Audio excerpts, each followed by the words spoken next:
ils te demanderont comment tu te portes. Si tu veux avoir une destinée réussie, la deuxième étape, les chaînes de Tabor.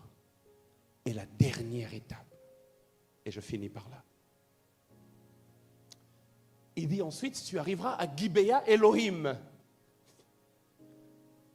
Et à Gibéa Elohim, il y a une garnison de Philistins, mais ne t'inquiète pas pour ça. En entrant dans la ville, tu rencontreras une troupe de prophètes descendant du haut lieu, précédés par de la musique. Et en train de prophétiser eux-mêmes. Et le verset 6 dit, l'Esprit de l'Éternel te saisira. Tu prophétiseras avec eux. Et tu seras changé en un autre homme. Là, ça part de quoi? Du revêtement de l'Esprit. L'Esprit te saisira. Tu seras revêtu. Tu seras équipé différemment. En 2024, tu seras équipé différemment.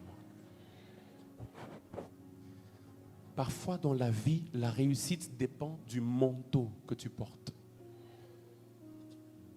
Quand tu es revêtu d'un équipement nouveau, même les choses que tu n'arrivais pas à faire, Dieu te donne l'occasion de faire. Il te donne la réussite là où tu avais l'échec. Qu'est-ce qui a changé? Il y a un nouvel équipement qui est descendu sur toi. Il dit, l'Esprit te saisira, tu seras changé en un autre homme. Et à partir de ce moment-là, il dit, tout ce que tu voudras faire, ça réussira. J'aimerais dire à quelqu'un, si tu es sauvé, tu as reçu Christ, si tu es en intimité avec le Père, et si tu es revêtu de la puissance de l'Esprit, ta destinée sur terre est déjà une réussite. Parce que non seulement tu te retrouves toi-même, mais tu retrouves aussi tout ce que tu as perdu. Que Dieu te bénisse.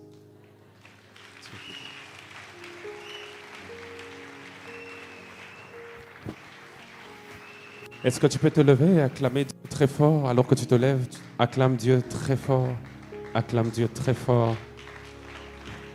Même ceux qui sont en bas, dehors,